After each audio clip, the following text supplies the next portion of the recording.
Hello guys, welcome back to Law School. Section 72 policy contract का last section है। ये भी रिलेशन बताता है। Liability of a person to whom money is paid और thing delivered by mistake और under coercion. यदि आपने मिस्टेकली या अंडर कोअर्जन में किसी पर्सन को कुछ मनी पेड करी है या एनीथिंग और कुछ चीज़ डिलीवर्ड करी है तो उस पर्सन को रीपे या रिटर्न करना होगा।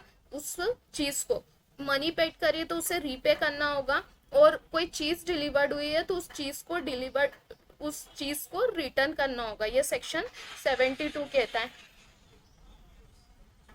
सेक्शन 72 बस यही कहता है। तो सेक्शन 72 को एग्जाम्पल के थ्रू देख लेते हैं हम क्या कहता है। सेक्शन 72 ये कहता है कि यदि आपने कोई ऐसी चीज़,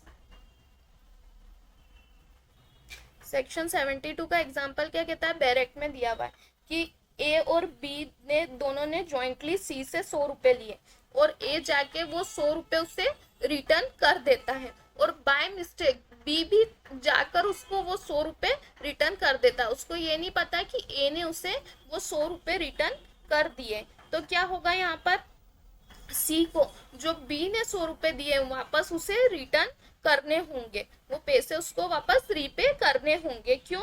क्योंकि यहाँ पर उसने बाय मिस्टेक करे हैं। उसे ये नहीं पता था कि ए ने भी वो पैसे रिटर्न कर दिए। उसे लगा कि ए ने नहीं दिए हैं तो मैं दे देता हूँ। तो यहाँ पर क्या करना होगा, सी को वो जो बी के जो 100 रुपए थे वो उसे वापस रिपे करने होंगे। ये सेक्शन 72 कहता है। ये मिस्टेकली बाय मिस्टेक अगर उसने कुछ मनी पेड कर दिए तो उस पर्सन की लाइबिलिटी क्या होगी कि उसे रिटर्न करना होगा या रिपे करना होगा।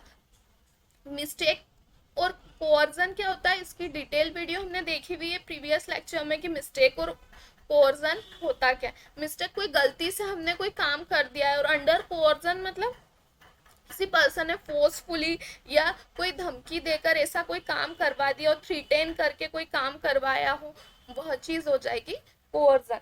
अब कोअर्जन का एक एग्जांपल क्या होता है कि एक रेलवे कंपनी है, वो उसको ए को क्या करता है, उसका सामान डिलीवर करने का उसका जो सामान रहता है गुड्स, वह उसको बोल देते हैं कि नहीं हमको जब तक तुम एक इलीगल चार्जेस उससे ले लेते हैं। रेलवे कंपनी जो रहता है उसका कंसाइनमेंट रहता है, उसके कुछ गुड्स रहते हैं, तो वह क्या बोलते हैं कि नहीं तुमको इतना पैसा पे करना होगा मुझे, तो सही रहेगा।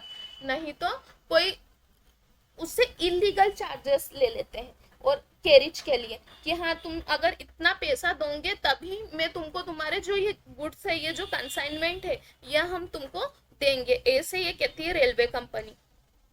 तो यहाँ उसने क्या करा, अंडर कोअर्जन में आकर, अब कोई ऑप्शन नहीं था कि वह कैसे ले, तो उसने कोअर्जन में आकर क्या करा, उनको जो इलीगल चार्जेस थे रेलवे कंपनी को वह दे दिए और अपना गुड्स ले लिया। तो यहाँ पर जब वो इलीगल चार्जेस है, जो लीगल चार्जेस है वह छोड़ के जो अदर चार्जेस दिए हैं वह उसको एक को रेलवे कंपनी को रिटर्न करने होंगे। रेलवे कंपनी की ये लाइबिलिटी है कि जिस पर्सन से उनने इलीगल चार्जेस लिए हैं वह उसे रिटर्न करने होंगे, क्योंकि ये इलीगली लिया है। वहां पर उसका कोई रेलवे कंपनी का इतना चार्जेस बनता नहीं था। जो लॉफुल चार्जेस है कि हाँ इस गुड्स के लिए इतना, इस कंसाइनमेंट के लिए इतना चार्ज लगेगा, आप वो ले सकते हो, पर उससे ज़्यादा नहीं। जो ज़्यादा लिया है लॉफुली, जो इलीगली लिया है, इलीगल फोर्स के थ्रू लिया है, जो लॉफुली नहीं लिया है वह उसे रिटर्न करना होगा। ये सेक्शन 72 कहता है। देख लिए तो एग्जाम्पल समझ में आएगा कि मिस्टेक क्या होता है, और कोअर्जन के अंडर अगर कोई गुड्स लिया है तो उसे रीपे और रिटर्न। यहाँ सेक्शन 72 के साथ क्वासी कॉन्ट्रैक्ट वाला चैप्टर भी खत्म होता है। इस सेक्शन सारे हमने देख लिए कि क्वासी कॉन्ट्रैक्ट में कौन कौन से सेक्शंस आते हैं। 68 to 72 क्वासी कॉन्ट्रैक्ट को बताता है। ठीक है, thank you. Like share and subscribe my channel.